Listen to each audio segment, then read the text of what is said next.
Selamat datang kembali di podcast seriesnya UNAIDS Indonesia, apalagi kalau bukan AIDS Talks Podcast.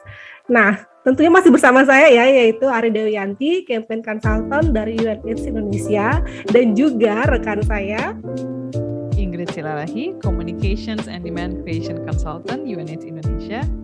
Nah, hari kita podcastnya hari ini tanggal 28 April itu hari yang lumayan spesial karena diperingati sebagai World Day for Safety and Health at Work. Agak panjang tapi intinya adalah hari yang kita memperingati pentingnya keamanan dan kesehatan di tempat kerja. Untuk tahun ini ILO yang merupakan International Labour Organization itu bikin tema hari ini adalah sebagai berikut: act together to build a positive safety and health culture. Jadi bukan hanya kita harus memastikan bahwa ada kesehatan dan keamanan di tempat kerja, tapi juga kita harus bisa melakukan dialog antara di tempat kerja untuk menciptakan budaya yang sangat mementingkan safety and health at work. Dan sebenarnya ini topik yang mungkin kesannya kayak agak jauh dari HIV, but it's actually not that far. Mungkin Ari bisa jelasin why are we choosing hari ini untuk kita jadiin podcast episode. Iya, jadi yang seperti apa yang udah dijelaskan oleh Ingrid tadi gitu kan. Makanya topik kita hari ini itu adalah HIV in the workplace and why it is important. Jadi kita akan mengulik gitu kan, kenapa sih perlu atau penting adanya program HIV di tempat kerja, apalagi khususnya di private sector gitu kan. Nah, selain itu juga kita juga akan mengulik tentang kebijakan-kebijakan apa aja sih yang ada terkait HIV di tempat kerja.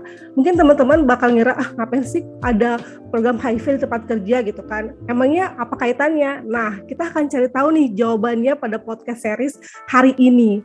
Karena juga kebetulan salah satu narasumber kita gitu kan berasal dari organisasi yang sudah berkecimpung lama nih untuk menyuarakan program HIV di tempat kerja, khususnya di perusahaan swasta di Indonesia. Kira-kira ada yang tahu nggak ya siapa sih salah satu narasumber kita? Mungkin Ingrid bisa kasih tahu kira-kira siapa? Ya, jadi organisasinya sendiri adalah Yayasan Kusuma Buana atau yang kita sering akrab bilangnya YKB gitu ya singkatannya. Dan narasumbernya yang hari ini akan hadir dalam podcast kita adalah Dr. Adi Sasongko. Dr. Adi di YKB adalah sebagai Direktur untuk Layanan Kesehatan atau Health Service Director. Dan sebenarnya Dr. Adi udah di YKB udah lama banget dari tahun 84. Dan di posisi itu beliau memanage dan mendirect program layanan kesehatannya YKB. Selain dari Health Service Director di YKB, Dr. Adi itu juga seorang senior dosen senior di UI untuk bidang kesehatan masyarakat. Dan Dr. Adi juga adalah ketua dari Badan Pengawas untuk Organisasi Yayasan Kesehatan untuk Indonesia Sehat atau YKIS. Dr. Adi adalah sebuah dokter kelulusan dari Universitas Indonesia pada tahun 75 dan Dr. Adi juga mempunyai Master of Arts in Social Development dari University of Reading. What a perfect person to talk with us with, tapi ada another co-host yang mungkin Ari bisa perkenalkan. Iya, dan podcast ini akan langsung dipandu oleh Anissa Laksmintari atau kita akrab sapa dengan Mbak Mia. Mia adalah Human Rights and Gender Program Assistant di UNAIDS Indonesia. Mia juga adalah seorang sarjana di hubungan internasional dari Universitas Katolik Parahyangan. Mia juga sebenarnya udah kerja cukup dekat ya dengan Dr. Adi dalam memastikan inklusivitas di tempat kerja, khususnya dalam isu HIV. Nah, kira-kira akan suruh apa ya diskusi podcast kita kali ini? Mungkin tanpa berlama-lama lagi, kita bisa langsung aja simak diskusi kedua narasumber kita. Selamat siang Dr. Adi, selamat datang dan terima kasih atas waktunya untuk bersedia menjadi narasumber di AIDS Talk atau podcast seriesnya UNAIDS di episode kali ini yang judulnya HIV in the Workplace, Why It is Important. Nah, podcast kali ini kita ambil topik ini karena kita ingin memperingati gitu World Day for Safety and Health at Work, atau kalau bahasa Indonesianya itu Hari Keselamatan dan Kesehatan Kerja Dunia. Nah mungkin kalau buat penonton atau pendengar podcast yang belum familiar dengan Hari Keselamatan dan Kesehatan Kerja Sedunia, aku mau ngasih penjelasan sedikit aja bahwa Hari K3 Sedunia ini diperingati untuk merefleksikan bagaimana kita bisa mencegah kematian, kecelakaan, dan penyakit akibat pekerjaan, dan juga mengingat mereka yang sudah mendahului kita karena kecelakaan ataupun penyakit karena tempat kerja. Nah untuk tahun ini nih dok, topik atau tema yang diambil secara global untuk memperingati World Day for Safety and Health at Work adalah Act Together to Build a Positive Safety and Health Culture. Nah, tema ini menyoroti pentingnya budaya tempat kerja yang sehat dan aman dengan melibatkan partisipasi aktif dari berbagai key workplace stakeholders. Dalam hal ini nggak cuma pihak dari pemerintah atau perusahaan, tapi juga pekerja itu sendiri. Nah, kalau boleh tahu nih dok, menurut Dr. Adi, apakah tema global ini masih relevan kalau kita membicarakan terkait HIV di tempat kerja? Silakan. Ya, terima kasih Mia. Selamat siang juga. Saya kira temanya sangat relevan ya, karena memang untuk mencegah kecelakaan, kesakitan, kematian di tempat kerja itu butuh partisipasi kerjasama banyak pihak ya. Jadi biasanya kita dengar istilahnya kan tripartit ya, pemerintah, kemudian perusahaan, dan kemudian pekerja. Tetapi saya kira terakhir-terakhir ini ILO sendiri sudah melihat perlu diperluas menjadi tripartit plus ya. Nah plusnya itu siapa? Berbagai pihak bisa terlibat di sana, dari mulai perkumpulan profesi, NGO, dan lain-lain ya. Jadi saya kira semakin banyak yang terlibat, maka hasilnya juga akan lebih baik ya. Apalagi karena harus dipahami juga, disadari bahwa kejadian kecelakaan kerja, kematian akibat penyakit akibat kerja itu masih terjadi ya. Jadi kita harus bersama-sama mencoba bukan hanya menanggulangi, tetapi juga mencegah jangan sampai terjadi hal-hal tersebut. Jadi memang penting gitu ya dok, bahwa bukan cuma pemerintah atau pemberi kerja sebagai pembuat kebijakan, tapi juga pekerja itu sendiri yang akhirnya merasakan atau disasar gitu ya dari kebijakan tersebut untuk bisa benar-benar terlibat dalam menciptakan lingkungan atau tempat kerja yang sehat dan aman gitu ya dok. Nah, tadi dok menarik banget ketika Dr. Adi bilang bahwa sekarang tuh bukan cuma tripartit tapi tripartit plus gitu ya. Di situ juga berarti ada teman-teman komunitas juga bisa terlibat ya dalam advokasi kebijakan dan lain sebagainya. Nah, ini aku mau kaitin nih dok sama teman-teman komunitas orang dengan HIV dan populasi kunci. Kalau kita membicarakan tentang orang dengan HIV dan populasi kunci, itu pasti diskusinya nggak akan jauh-jauh dari stigma, dari diskriminasi, dari inequalities atau ketimpangan gitu ya dok ya. Bagaimana kita tahu teman-teman orang dengan HIV dan populasi kunci itu masih sering sekali menghadapi atau mengalami stigma diskriminasi yang kemudian menghambat mereka dalam mengakses berbagai layanan, tidak hanya layanan kesehatan, tapi juga ketika misalnya mereka mengakses pendidikan, pekerjaan, dan lain sebagainya. Kemudian bahwa ketimpangan itu akan sulit juga diselesaikan ketika kita tidak menyelesaikan atau addressing atau mencari solusi-solusi untuk mengakhiri diskriminasi.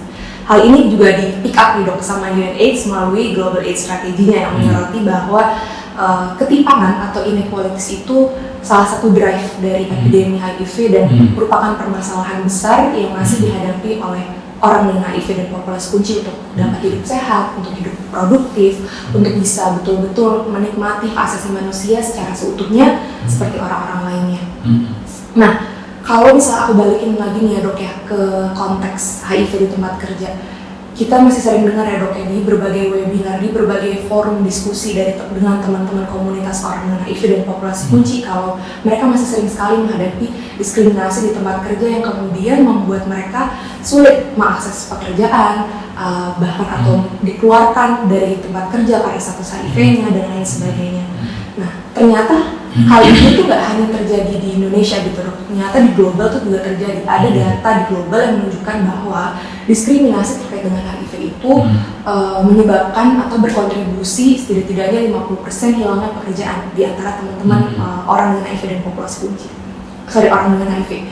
Nah, ini kalau misal kita lihat lagi nih ya dok ya, dengan data yang ada di Indonesia, estimasinya tahun 2020 itu ada 543.100 orang dengan HIV. Majoritinya atau sebagian besarnya itu adalah usia produktif 15 sampai 49 tahun. Hal ini kan concerning banget gitu ya dok ya, gimana sebagian besar orang dengan HIV itu di usia produktif. Tapi di saat yang bersamaan kita tahu bahwa diskriminasi terhadap orang dengan HIV dan populasi kunci itu masih tinggi banget gitu dok. Nah, kalau boleh tahu nih ya dok ya, seperti apa sih sebetulnya di level nasional kebijakan yang mengatur tentang pencegahan dan penanggulangan HIV di tempat kerja, termasuk larangan untuk melakukan diskriminasi terhadap orang dengan HIV, dan kemudian bagaimana kebijakan tersebut diimplementasikan oleh perusahaan-perusahaan Indonesia? Ya, saya punya 2 catatan ya, tentang ini. Yang pertama, target global itu adalah menghentikan AIDS pada tahun 2030 ya. Dan lagi ada jalur yang namanya fast track. Semula triple 90, sekarang malah naik jadi triple 95 ya. Dan dari triple 95 tadi 295 yang pertama itu sudah banyak memperlihatkan kemajuan. 95 yang terakhir itu yang paling sulit, yaitu zero diskriminasi, itu paling sulit ya. Zero HIV, kalau lihat tren sekarang memang kasus baru sudah menurun. Zero kematian juga sudah menurun ya, karena ada obat. Tapi zero diskriminasi itu ternyata paling sulit ya. Nah, catatan kedua adalah kenapa sulit? Karena ternyata masih banyak mitos-mitos di tempat kerja yang mengakibatkan terjadi stigma dan diskriminasi. Sebagai contoh misalnya, masih banyak yang menakuti bahwa HIV itu mudah ditularkan. Apalagi di tempat kerja, kita bekerja bersama-sama, memakai alat kerja yang sama, menggunakan alat makan yang sama, dan itu ditakutkan akan menularkan HIV. Akibatnya, karyawan yang ketahuan langsung atau tidak langsung HIV positif itu akan dipecat dengan berbagai alasan. Kalau mau merekrut tenaga, maka dicoba ditelusuri apakah dia HIV atau tidak. Kalau HIV, maka dengan berbagai dalih akhirnya ya, tidak diterima. Itu masih terjadi. Jadi akar masalahnya adalah ketidaktahuan dan mitos. Ketidaktahuan menimbulkan mitos. Mitos tidak benar. Mitos tidak benar memunculkan sikap negatif. Dan akhirnya ujungnya adalah tindakan diskriminasi. Ya. Nah, jadi PR besar kita yang tampaknya masih harus terus dilakukan adalah bagaimana melakukan edukasi terus-menerus berkelanjutan. Sudah banyak upaya edukasi. Nah, saya melihat peluang tempat kerja itu memungkinkan kita melakukan edukasi secara masif. Ya. Karena di tempat kerja itu kan ada kerumunan orang banyak ya. Mulai dari ratusan, ribuan, bahkan sampai puluhan ribu. Kami di Yayasan Kusuma Buana pernah bekerja sama dengan sebuah pabrik sepatu yang karyawannya 72.000. Jadi kita datang ke pabrik itu sudah ada 72.000 orang yang siap mendapat masukan, gitu kan? Bisa dibandingkan dengan gampang kalau kita datang ke komunitas, masyarakat biasa di pedesaan atau perkotaan, mengumpulkan orang 100 saja susah. Bukan hal yang gampang. Ya. Di pabrik ribuan orang setiap hari datang dan pergi. Mereka bekerja bersama-sama 8 jam. Saya melihat ini sebagai sebuah captive market, pasar yang siap untuk digarap gitu ya. Nah tinggal kita mau menggarap itu enggak. Nah dikaitkan dengan penanggulangan HIV/AIDS di tempat kerja, kami melihat inilah jalur strategis tempat kerja ya. Kami pakai formula MTSB. Apa itu MTSB? Tempat kerja itu memberi peluang jangkauan yang masif. Jelas ya, jumlah pekerja yang banyak jumlahnya, jadi masif ya. Kemudian tempat kerja itu adalah sebuah organisasi yang terstruktur. Ada berbagai unit kerja ya. Ada berbagai sumber daya di sana. Sehingga kemudian selain terstruktur, juga mereka biasa bekerja secara sistematik. Sudah ada pembagian tugas, sudah ada job description. Ya. Nah, berbagai potensi tadi bisa menghasilkan sebuah upaya yang berkelanjutan. Jadi masif, terstruktur, sistematik, dan berkelanjutan. Sustainable ya dok ya? Ya, sustainable jadi kan. Nah, jadi saya kira kesempatan ini saya ingin menggarisbawahi ya, bahwa ada peluang emas untuk menanggulangi HIV/AIDS di tempat kerja, ya. Yang kalau itu kita replikasi, bayangkan ada angkatan kerja kita itu 130 juta lebih ya. Sekitar 40% ada di sektor formal, 60% di sektor informal. Jadi ada pasar yang begitu luas, dan kalau itu kita mobilisasi, kita gerakkan, maka hasilnya pasti akan memberi kontribusi yang signifikan ya, untuk mencapai target triple 95 tadi ya. Lewat edukasi kita akan membuat pemahaman yang benar sehingga itu mencegah stigma dan diskriminasi. Lewat tempat kerja kita bisa mendorong VCT, dan dengan begitu kita membantu ditemukannya kasus baru ya. Dan kalau sudah ketemu kasus baru, kita bantu untuk akses ARV sehingga triple 95 itu menjadi semakin mungkin untuk dicapai. Nah, jadi inilah pada kesempatan ini saya ingin menggarisbawahi ya, pentingnya penanggulangan HIV/AIDS berbasis tempat kerja. Apalagi kalau tadi kita lihat itu ya dok, data estimasinya sebagian besar orang dengan HIV itu juga ada di usia produktif. Jadi emang tempat kerja itu jadi sektor yang krusial ya dok ya, untuk ada respon pencegahan penanggulangan HIV, termasuk juga mencegah ada diskriminasi terhadap orang dengan HIV. Jadi dan sangat logis ya. Iya. Yang paling banyak kena usia kerja. Iya. Kalau kita mau mencari di mana ada usia kerja, yang paling banyak kerja itu kan. Jadi kenapa kok kita mengabaikan jalur tempat kerja ya dalam upaya penanggulangan HIV/AIDS ini? Oke. Nah, ini berkaitan nih dok sama yang tadi kita omongin ya. Tadi kan Dokter Adi bilang bahwa upaya yang paling efektif dilakukan ya paling pertama adalah edukasi gitu ya dok ya. Nah, edukasi ke perusahaan-perusahaan gitu, baik itu terutama untuk yang formal maupun informal. Nah, mungkin Dokter Adi pernah dengar nih kalau Kementerian Ketenagakerjaan itu kan punya program namanya penghargaan K3 ya dok ya, yang diberikan ke gubernur, ke perusahaan-perusahaan yang punya banyak kategori. Salah satu kategorinya itu pencegahan penanggulangan HIV/AIDS di tempat kerja. Tujuannya untuk mengapresiasi perusahaan yang udah punya program pencegahan penanggulangan HIV/AIDS di tempat kerja dan memotivasi mereka untuk betul-betul bisa implementasi secara baik gitu. Nah, aku punya dua pertanyaan sih dokter terkait hal itu. Pertama, menurut pengalamannya Dokter Adi nih, sebenarnya seberapa efektif sih penghargaan seperti itu gitu dok kepada perusahaan-perusahaan untuk betul-betul bisa implementasi program pencegahan dan penanggulangan HIV yang efektif.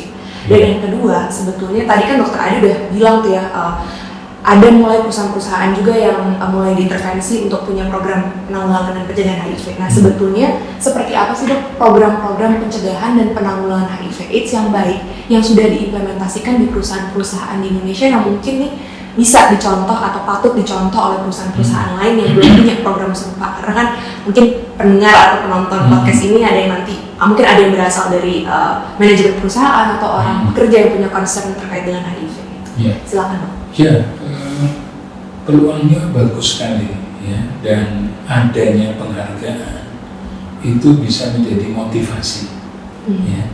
Jadi kami pernah mewawancara banyak perusahaan dan mereka menyatakan bahwa kalau kami bisa dapat penghargaan tersebut, maka itu akan meningkatkan image perusahaan, branding, menjadi branding yang baik untuk perusahaan.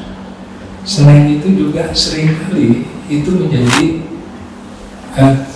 persyaratan dari buyer. Jadi misalnya merek sepatu terkenal itu mensyaratkan ya, atau memberi nilai tambah kalau perusahaan atau pabrik sepatu di Indonesia membuat kegiatan terkait misalnya pencegahan HIV/AIDS ya. Jadi penghargaan itu menjadi sangat stimulatif ya untuk perusahaan karena itu menjadi kebanggaan mereka juga. Dan tadi disebutkan penghargaan K3, ada juga satu lagi malah yang lebih spesifik yaitu penghargaan perusahaan peduli AIDS. Jadi spesifik terkait dengan upaya pencegahan penanggulangan HIV/AIDS. Ya. Jadi reward memberikan motivasi dan kami lihat perusahaan-perusahaan yang mengetahui adanya peluang reward itu juga menjadi lebih bersemangat untuk melakukan kegiatan ini. Dan saya kira dari kegiatan kami di YKB mendampingi banyak perusahaan dampingan kami sudah memperoleh penghargaan perusahaan peduli AIDS, dan itu menjadi kebanggaan mereka, itu menjadi nilai tambah, memberi efek positif untuk branding dari perusahaan. Nah, ke pertanyaan berikutnya nih dok, tadi kan dokter Edi udah bilang ya bahwa penghargaan itu ya penting juga gitu untuk perusahaan, untuk memotivasi mereka untuk betul-betul bisa implementasi program pencegahan penanggulangan HIV yang baik, dan itu juga jadi citra yang baik juga gitu ya untuk perusahaan, nilai lebih lah untuk mereka. Nah, tadi juga dokter Adi udah menyampaikan bahwa YKB itu udah punya perusahaan-perusahaan yang dibimbing gitu lah ya sama teman-teman YKB untuk punya program penanggulangan dan pencegahan HIV yang baik. Kalau boleh tahu nih dok, bisa nggak sih dok diceritain lebih detail gitu ya terkait dengan program pencegahan dan penanggulangan HIV/AIDS yang baik yang sudah diimplementasikan di perusahaan-perusahaan di Indonesia? Ya, kami sudah punya semacam pakem ya, bagaimana langkah-langkah mengembangkan kegiatan pencegahan dan penanggulangan HIV/AIDS di tempat kerja. Ya. Jadi mulai dari kami sebutnya sebagai executive brief. Ya. Jadi supaya kita bisa diterima di perusahaan, membuat kegiatan di perusahaan, maka pimpinannya harus paham, harus mengerti kenapa kok perusahaan saya perlu melakukan upaya ini. Nah, itu kami sampaikan melalui sesi yang kami sebut executive brief. Jadi pada executive brief tersebut kami melakukan presentasi untuk pimpinan perusahaan, ya, sehingga pimpinan perusahaan, oh iya, relevan, ini sebuah kegiatan yang relevan untuk perusahaan saya, kami bisa memperoleh manfaat dari adanya kegiatan ini, dan oleh karena itu pimpinan mendukung.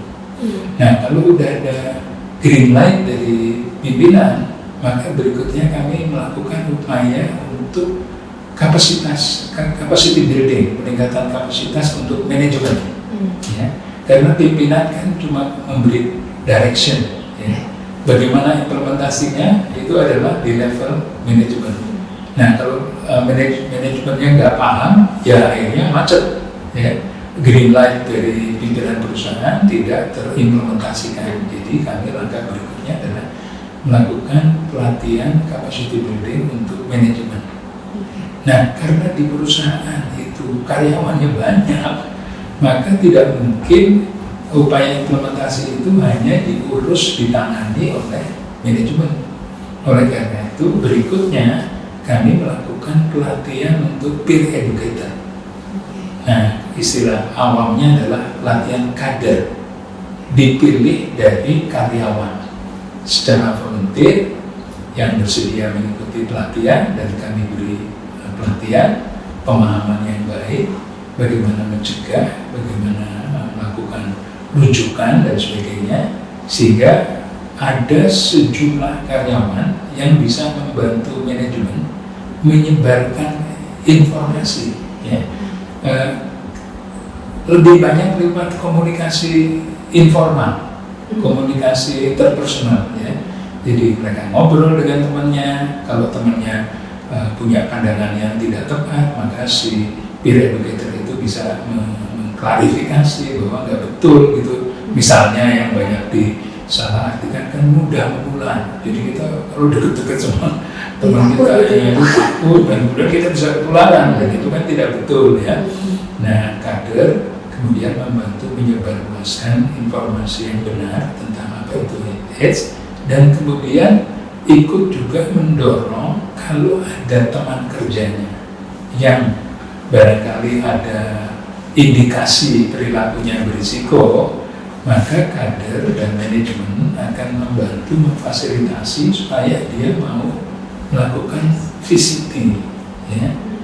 Nah, sekarang malah ada teknologi baru, ya, tidak usah harus diambil darahnya, tapi lewat cairan oral, ya. Nah, jadi itu menjadi, dari pengalaman kami itu memberi satu nilai lebih, ya, karena kalau diambil darah kan kadang-kadang orang Indonesia masih takut, ya. Nah, kalau pakai tes oral maka itu akan menjadi lebih mudah, dan mudah-mudahan mendorong orang mau melakukan screening HIV mandiri. Nah, jadi ada pelatihan untuk pekerja sebagai kader, sebagai peer educator. Kemudian pada saat yang sama kita juga mendorong manajemen melakukan kampanye KIE. Jadi bikin spanduk, bikin poster, dipasang di tempat-tempat yang strategis sehingga bisa dibaca, bisa menjadi reminder, gitu kan. Dan kemudian kami membantu perusahaan untuk membuat jejaring dengan vaskes setempat, dengan puskesmas, karena kita targetnya bukan sekedar edukasi, tapi setelah edukasi bagaimana mereka mau melakukan tes HIV, visiting. Nah, yang punya sarana visiting adalah puskesmas. Jadi kami melibatkan membangun jejaring dengan puskesmas. Nah, sebagai bagian dari jejaring tadi, kalau di perusahaan ada klinik, maka kita juga akan meningkatkan kapasitas klinik, karena nanti perawat atau dokter yang menjadi semacam konselor, ya, kalau ada yang mau tanya lebih lanjut, mereka lah yang bisa menjelaskan, karena bagaimanapun orang kesehatan mereka, ya, bisa jadi panutan, rujukan untuk bertanya lebih lanjut, gitu kan. Nah, jadi edukasi, kemudian fasilitasi untuk VCT, dan kemudian kalau hasilnya ada yang reaktif akan dirujuk ke puskesmas untuk akses pengobatan, gitu, ya. Jadi ada rangkaian kegiatan. Di luar itu semua, kami di YKB juga membuat jejaring di tingkat daerah, kabupaten. Jadi sebelum masuk perusahaan, kami sowan dulu, audiensi dulu, lobby dulu ke dinas kesehatan dan dinas tenaga kerja. Komprehensif banget ini.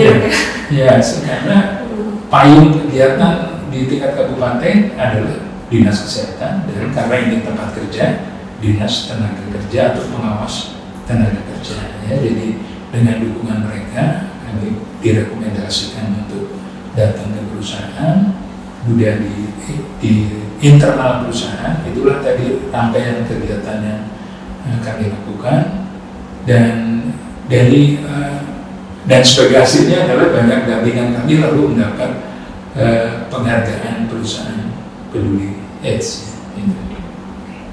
Ini sebenarnya udah tadi penjelasan Dokter Adi udah mencakup pertanyaannya sebetulnya selanjutnya mau aku tanyain gitu. Tapi nggak apa-apa, aku rangkum sedikit dan mungkin Dokter Adi nanti bisa tambahin dikit, ya. Tadi kalau aku melihat berarti program pencegahan melawan HIV/AIDS di tempat kerja itu sangat-sangat komprehensif, ya, Dok, dari hulu ke hilir banget, nggak cuman memberikan informasi dan mendorong manajemen perusahaan untuk kampanye program-program penanggulangan dan pencegahan HIV, tapi juga meningkatkan kapasitas pekerja. Itu juga tadi kalau dikaitin sama tema hari K3 sebelumnya itu sangat berkaitan ya, bagaimana bukan cuma pihak manajemen doang yang perlu terlibat, tapi juga pekerja yang perlu terlibat secara aktif. Dan kemudian untuk memastikan bahwa program ini bisa berkelanjutan dan lain sebagainya, itu juga perlu ada semacam, tadi kalau Dr. Adi bilangnya sowan ya ke dinas kesehatan, dinas ketenagakerjaan. Nah dok, kita kan baru aja nih merampungkan ya, UNAIDS sama YKB baru aja nih merampungkan program Employment and Livelihood itu yang didukung oleh UN COVID-19 Multi-Partner Trust Fund untuk meningkatkan perekonomian dan penghidupan kelompok paling rentan yang terdampak pandemi COVID-19, termasuk orang dengan HIV dan populasi kunci. Nah, boleh diceritain nggak sih dok, selama setahun ini kan kita udah melakukan advokasi kebijakan ya dok ya, yang melibatkan tripartite plus ini gitu untuk menciptakan tempat kerja yang inklusif. Baru-baru ini kita juga merampungkan workshops ya dok ya dengan Wasnaker dan Human Resource Managers untuk menciptakan tempat kerja inklusif. Nah, boleh diceritain nggak sih dok, sebetulnya tadi kan kalau aku udah dengar banyak yang dari sudut pandang perusahaannya nih, boleh diceritain lebih detail nggak dok, kalau bagaimana sih sebetulnya keterlibatan Wasnaker itu sendiri dok dalam memastikan bahwa tempat kerja itu betul-betul bisa anti diskriminasi dan inklusif bagi seluruh lapisan masyarakat, termasuk juga orang dengan HIV dan populasi kunci.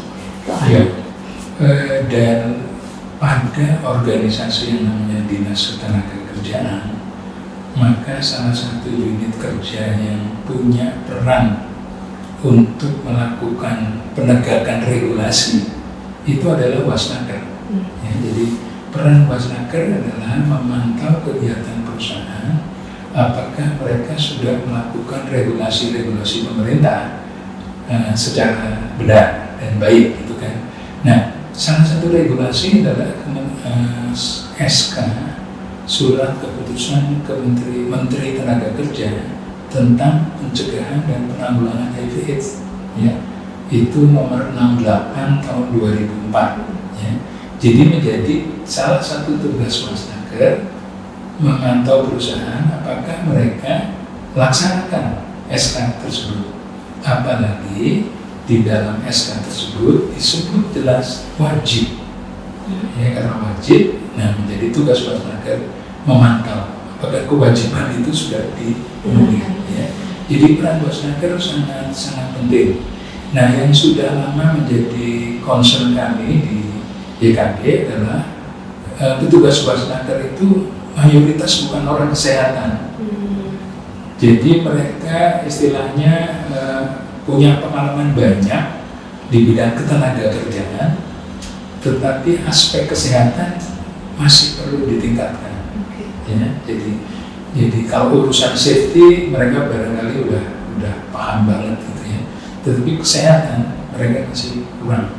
Oleh karena itu memang kami sudah lama komunikasi dengan teman-teman dari Kementerian Tenaga Kerja, ya, Dinas Tenaga Kerja, bagaimana meningkatkan kapasitas tenaga Wasnaker dengan pengetahuan informasi dasar HIV/AIDS, sehingga mereka bukan hanya tahu ada regulasi, tetapi substansinya juga mereka paham, ya.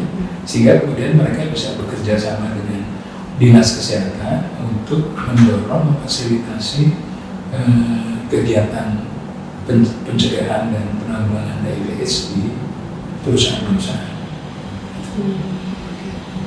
Dan satu catatan penting juga adalah dari salah satu rekomendasi ILO, namanya rekomendasi 200, itu disebutkan bahwa yang namanya cakupan upaya di tempat kerja itu bukan cuma di pabrik, tapi termasuk berbagai instansi lain, termasuk instansi pemerintah, termasuk juga TNI dan Polri. Ya, itu disebutkan di dalam rekomendasi 200 ILO, ya. Nah, ini barangkali menjadi tantangan buat teman-teman di ketenagakerjaan bagaimana memperluas kegiatan itu. Karena apa? Karena selama ini ada asumsi bahwa sasaran SK Menteri Tenaga Kerja 68/2004 itu hanya karyawan swasta, hanya perusahaan itu, dan itu barangkali perlu dilengkapi nanti. Ini informasi baru juga buatku dong. Mungkin aku juga termasuk salah satu orang yang memahami peraturan nomor 68 tahun 2004 itu bukan hanya ke perusahaan, tapi juga sebetulnya ke seluruh lapisan pemberi pekerja, misalnya termasuk juga pemerintah, TNI dan lain sebagainya. Oke. Nah, Dok, kita sebetulnya udah di ujung diskusi kita hari ini. Tadi aku belajar banyak banget ya dari Dr. Adi. Kalau aku boleh mungkin sedikit beri highlightnya aja yang tadi Dr. Adi sampaikan. Tadi Dr. Adi menyampaikan bahwa diskriminasi terhadap orang dengan HIV dan populasi kunci itu salah satu yang sulit diselesaikan di tempat kerja, termasuk di tempat kerja, karena minimnya edukasi, dan minimnya pengetahuan tentang HIV dan bagaimana HIV itu menular atau bisa, dan bagaimana caranya dicegah gitu. Tadi juga Dr. Adi sudah menyampaikan bahwa YKB udah punya banyak sekali bimbingan ya, perusahaan yang dibimbing untuk bisa menciptakan program pencegahan dan penanggulangan HIV yang baik, dan juga pencegahan diskriminasi terhadap orang dengan HIV dan populasi kunci. Kalau boleh nih Dok, untuk menutup podcast kita siang hari ini, ada nggak pesan-pesan yang ingin Dr. Adi sampaikan terkait dengan topik diskusi kita kali ini kepada pendengar atau penonton AIDS atau episode kali ini? Kan mungkin dari pendengar atau penonton ini ada yang berasal dari pihak pemerintah, atau mungkin dari pihak pemberi pekerja, atau mungkin teman-teman orang dengan HIV yang punya kekhawatiran di tempat kerja karena status HIV-nya. Ya, ada 3 catatan ya yang bisa saya sampaikan. Yang pertama, statistik sudah memperlihatkan bahwa yang banyak terpapar HIV/AIDS itu adalah usia kerja. Itu adalah evidence-nya, bukan wacana ya. Jadi suka atau tidak suka, mau atau tidak mau, kita harus menggarap sektor tempat kerja untuk mencegah dan menanggulangi HIV/AIDS. Karena di sanalah kita akan menemukan sektor atau kelompok usia yang kalau tidak didampingi, tidak diberi informasi, mereka mungkin bisa terpapar HIV/AIDS. Itu catatan pertama. Catatan kedua adalah bahwa kita akan menghadapi bonus demografi. Nah, bonus demografi itu memberi peluang, karena usia produktif menjadi mayoritas, maka ini adalah peluang emas untuk membuat produktivitas nasional itu meningkat, sehingga mengangkat juga kesejahteraan masyarakat. Nah, kalau sekarang faktanya banyak usia kerja terpapar HIV, maka ini pasti akan bisa menjadi salah satu hal yang menggagalkan tercapainya atau diperolehnya manfaat dari bonus demografi. Nah, catatan ketiga adalah pemerintah sudah punya regulasi, ya. Jadi payung hukum sudah ada. Jadi dunia usaha kita semua tadi ya, karena yang harus peduli pada isu HIV/AIDS di tempat kerja itu bukan cuma perusahaan ya, tapi juga instansi pemerintah, termasuk TNI dan Polri, itu harus melakukan sesuatu, ya. Sebab kalau enggak, kasus bisa meningkat lagi nih, yang trennya udah menurun, tapi karena pemahaman yang tidak lengkap bisa naik lagi, gitu ya.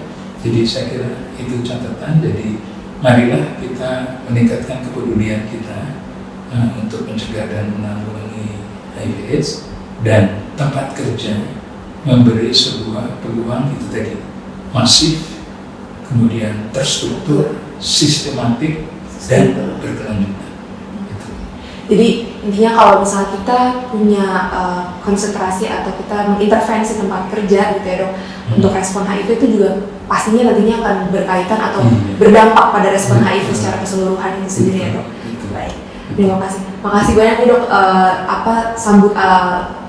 closing remarks-nya betul-betul membungkus semua apa yang tadi udah kita diskusin dari awal. Mungkin terakhir aku mau ngucapin sekali lagi terima kasih ke Dr. Adi untuk hadir di jadi narasumber acara podcast episode kali ini. Aku belajar banyak banget dari Dokter Adi, aku yakin juga pasti penonton dan pendengar podcast juga belajar banyak dari apa yang tadi Dokter Adi sudah sampaikan. Oke. Terima kasih juga atas kesempatan ini. Semoga kita bisa mendorong kepedulian masyarakat, khususnya dunia kerja, untuk lebih peduli terhadap HIV/AIDS. Semoga ya Dok ya. Semoga dengan ada podcast ini juga informasi terkait HIV tempat kerja itu juga semakin tersebarluaskan gitu. Jadi ini bagian dari edukasi kita ke publik gitu ya Dok ya, untuk meningkatkan kesadaran terkait HIV tempat kerja. Mungkin sekian dari saya sebagai co-host. Mohon maaf kalau misalnya selama proses tadi aku ada yang salah-salah ya Dok ya. Sampai jumpa di sesi podcast berikutnya. Terima kasih.